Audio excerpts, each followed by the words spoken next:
Kumusta mga kaboxing? This is Boy Kalawang TV.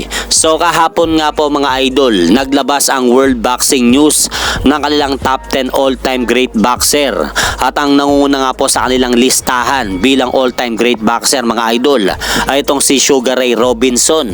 At pumangalawa naman po sa kanya bilang all-time great boxer ay itong si Joe Louis. Samantalang pumangatlo naman itong si TBE, the best ever Floyd Money Mayweather. Habang nasa ibaba lang po mga idol ni Mayweather itong si legendary boxer Muhammad Ali. Samantalang inilagay lang po ng WBN sa ikalimang pwesto ang ating pambansang kamao Manny Pacquiao. At sinundan po niyan sa ika-6 na pwesto ni Rocky Marciano ang ating pambansang kamao. At nasa ika-7 naman na spot itong si Willie Pep. At nasa pang-8 naman bilang all-time great boxer ng WBN. Inilagay naman po nila itong si Archie Moore.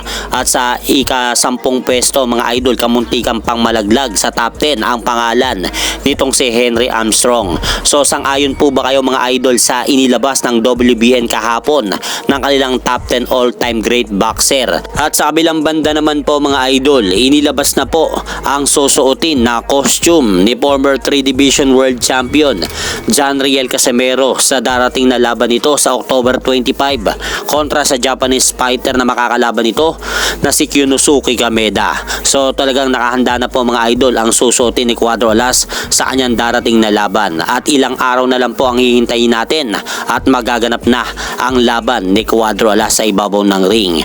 Sa bilang balita naman, ayon nga po dito sa inilabas na report mga idol ni Pinoy Boxing Prodigy, bibigyan daw ng pagkakataon ni IBF World Welterweight Champion Louis Cracker na payagan siyang labanan ni 8th Division World Champion Manny Pacquiao kung gugustuhin po daw nito.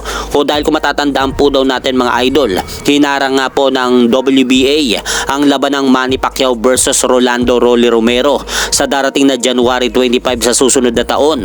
Kaya kung gusto po daw ni Manny Pacquiao mga idol na mapalaban siya muli sa isang world title fight, ay labanan daw siya nito at kontakin lang daw ni Manny Pacquiao ang kampo niya. So magandang laban nga din po ito mga idol para kay Manny Pacquiao kapag naikasa. At hanggang dito na lang po muna ang aking update sa mga ganapan sa mundo ng boxing. At syempre mga idol, huwag nyo rin pong kalimutan, pakisuportahan nyo naman po muna ng ating munting channel. Maraming salamat po.